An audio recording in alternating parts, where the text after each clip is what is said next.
it's going to be something in recruiting that kind of filters its way down. When one kid, especially an elite kid at a certain school, when he starts to feel a certain way, he starts talking to his teammates about it. His teammates start talking to their teammates about it. It starts to trickle down throughout the area. And I'm worried that the longer we keep a hold of Manny Diaz, the less and less chances we will have to get a coach to come in to get these recruits that we need, while having to, it could be something to where we have to battle for 2 or 3 years just to get back into the mix. I see that happening, honestly. I see it happening, and it's a shame because, people want to say, oh, these South Florida kids, they're sellouts. They go to these other places. Well, would you want to come to Miami? Would you want to send your son to Miami with how the state of the program? I don't blame the kids for not coming here. No. I'm not going to blame them because you know what? We haven't done enough for them to want to come here. Yep. That's why I respect James and LT so much, because they came here when they had plenty of other options. And they said, you know what? I want to stay home and I want to make, my hometown team great. But I'm not going to blame other kids for not having that same mindset, because at the end of the day, college football is a business. They're trying to go to the place where they can get developed, they can do good, and they can have the opportunity to win. And right now, you don't have that at Miami. You don't have it. So how are you going to get angry at a recruit for not coming here? I don't understand that. The fan base has to chill with that, in my opinion. Even though you're a Canes fan, if you had a kid who had an NFL future, would you want him on this team with the lack of development we have on both sides of the ball? Not at all. I've actually talked to the parent of a recruit, and I'll keep that anonymous for obvious reasons. But that's essentially how the conversation went. It was, hey, I love Miami, but I'm a dad now. Yeah. I'm a dad. Yeah. I got to do what's best for my kid. Yep. And you know what? That's probably not Miami. And I was like, what can I say to that? Yeah. What can I say to that? Hey, honestly, that's what a lot of these top recruits, their parents from down here, they're gonna have the same mindset. They are. Look, how are you gonna tell Shamar's story? He came today for the game. Jaleel Skinner was there. Najee Kelly was there. How are you gonna tell their families Miami's the place for you? Yeah. You're gonna come here, you're gonna do good, you're gonna get developed. How can you tell them with a straight face? You can't, because there's no substance to that. And that's what this school is right now. It's a school that's a lot of BS, a lot of cap, a lot of rings, touchdown rings. Oh, you're taking pictures when you're losing. You bring out the chain when you're losing to a mediocre football team. We're a joke.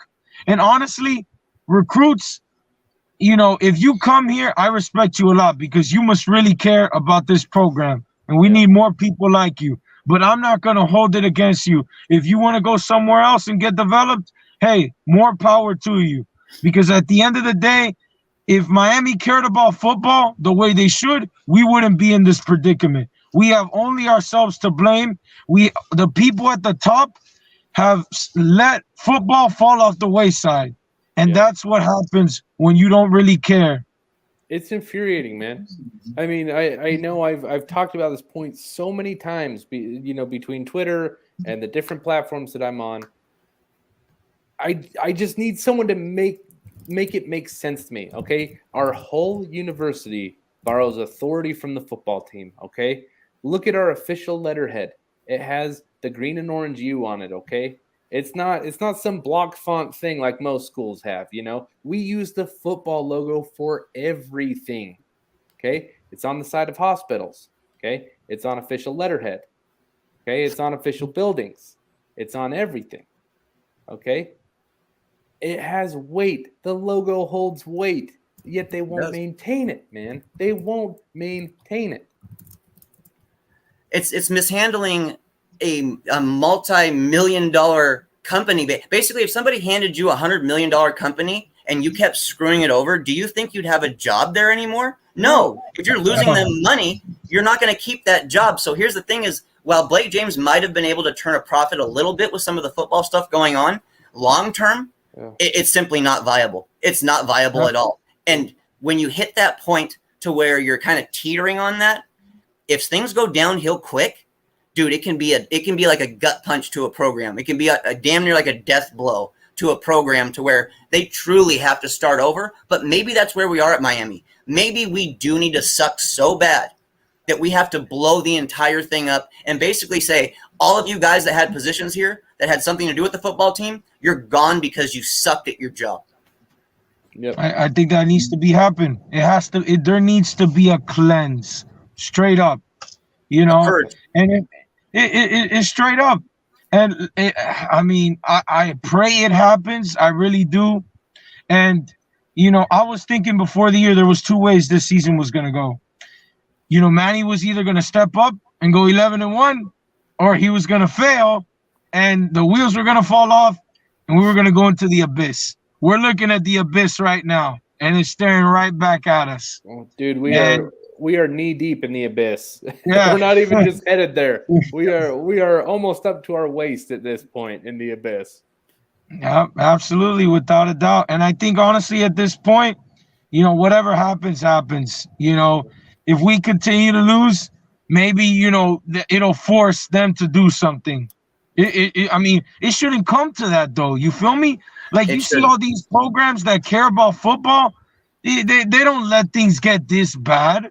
Honestly, I mean, you know, people want to say that 56 point loss to Clemson was the bottom. We might be getting to the bottom soon under Manny. If we keep them, we're going to be Nebraska. Yeah. Well, and Nebraska's they're never going to get out where they're at, because even Scott Frost, I thought he was a good coach. And if he can't get them out of there, they're really done for. Yep. If we do not do what we have to do, and that is get rid of Manny, get rid of Blake James, get a clean start. If we don't do it, we're heading into we're going to be irrelevant. We're already almost irrelevant. But if you really want to test things out, continue doing what you're doing and keep the same people, and you're going to see, like, we're just going to disappear. Yeah. You know, I want to touch back on the letter, the open letter that Julio Frank published earlier today, the president of the university. I don't have a direct quote in front of me, but he talked a lot about, you know, the distractions, the obstructions in college football that's blurring the lines of amateur and professional. Yeah. You know, he gave a lot of excuses, okay? A lot of excuses. And then he also mentioned how, you know, we're more than just a football program. The university has other priorities. Even within the athletic department, more than just on-field success is academic success. To me, what I took from that is, you know, I feel like he was addressing the fact that his name was being thrown around on ESPN for the first time ever. Yeah. Okay. Like at that point, he had to say something. And I felt like he was trying to placate that, but was also slipping in some verbiage in there that was to the point of, don't get us confused with Alabama, Ohio State, and Clemson, because we are a institution of learning. You know, like cool. You're a university. We're a medical school. Yeah. Yeah. Essentially, that's what it felt like. Is he's like, hey, look, I get you guys are upset, you're emotional, all that stuff, but you have to remember we're a university first. Absolutely. Like, dude, that's not what you want to say to this mob, you know? Because, no, of course. Because as I said earlier, the entire institution borrows authority from the football team.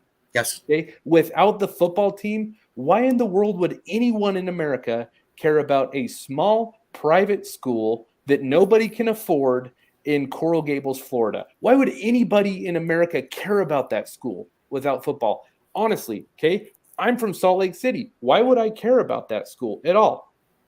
The rude answer, or the true answer, is I wouldn't. It's unremarkable, okay? Cool, you got medical school, okay? Well, that's going to apply only to medical students. They're going to be the only people that know who you are. People that want to be doctors and people that want to be marine biologists. So if you want to neglect the football program, good. Get used to being irrelevant. Yeah. If you want less money to spend on all the little fun things you want to do and all the little side projects, keep ignoring the football team. Wait till the point when the football team is no longer turning a profit. That's when we start seeing real issues, guys. Blake James happened to turn a profit with this team. I don't know how, but he happened to turn a minor profit. If we start getting in the red, and like Jordan said, we're a small private school. We can't afford to take big hits like that all the time. This is where things get maybe a little more pressured, a little more a push into the future for us is, like we talked about, things getting so bad that we have to make that move. And maybe this is where we are, guys. Maybe there's no other way out of this, and maybe this is what's going to happen no matter what.